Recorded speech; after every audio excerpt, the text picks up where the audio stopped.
Karl Marx मानते हैं दुनिया के सभी मजदूरों एक हो जाओ और तुम्हारे पास खोने के लिए कुछ नहीं है सिवाय जंजीरों के, और पाने के लिए पूरा सारा जहान, सारा विश्व पड़ा है।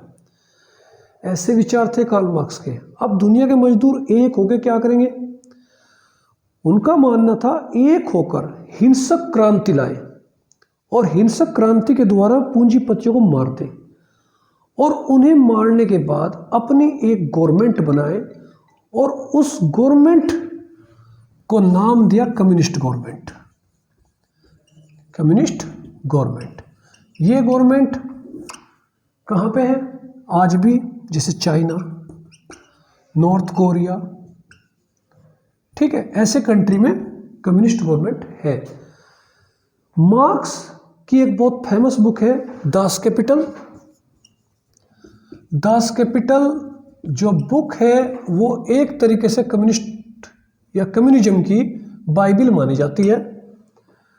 दास कैपिटल बुक में स्पेशल फोकस है कि धर्म एक अफीम है, यानी कि धर्म एक अफीम है जिसके माध्यम से अपर क्लास यानी कि अमीर तबका श्रमिक वर्ग का शोषण करता है। इसलिए जितने भी दुनिया में कम्युनिस्ट कंट्री हैं आज भी, जैसे चाइना है, अगर असली में कम्युनिस्ट है तो ये लोग धर्म के विरोधी हैं।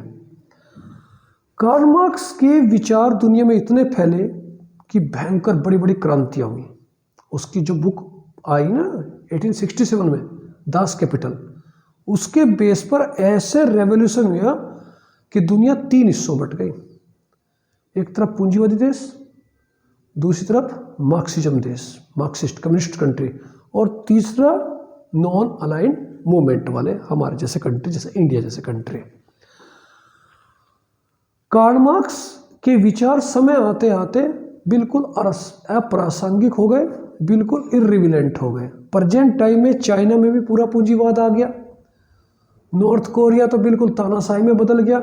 मतलब जिन्हें कार्ल मार्क्स ये मान के चलते थे कि मजदूर लोग आएंगे और राजा बनेंगे, या कहिए कि मजदूरों की सरकार आएगी, लेकिन जब आदमी को पद मिलता है ना तो उसका कैरेक्टर थोड़ा अलग हो जाता है। तो वही हुआ बाद में। प्रेजेंट टाइम में अगर आप देखेंगे तो चाइना में एक बड़ी फहरिस्त है बड़े बड़े पूंजीपतियों की, उत्तर कोरिया में तानाशाही आ गई, और ऐसे ही बहुत सारे कंट्री है जहां पूरे तरीके से कार्ल मार्क्स प्रेजेंट टाइम में फेल हो चुका है।